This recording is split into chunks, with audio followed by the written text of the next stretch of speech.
لله رب العالمين معز المؤمنين ومذل الطغاة والمتجبرين ولو بعد حين، والصلاة والسلام على رسوله الأمين إمام المجاهدين والمرسلين وعلى آله وصحبه أجمعين ومن تبعهم بإحسان ودعوة إلى يوم الدين. ثم أما بعد، فأعوذ بالله من الشيطان الرجيم.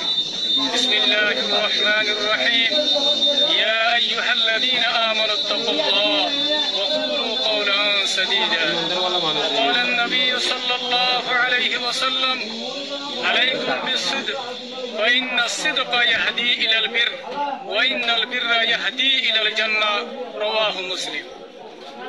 আজিয়া 17 তারিখ 7 মার্চ 2025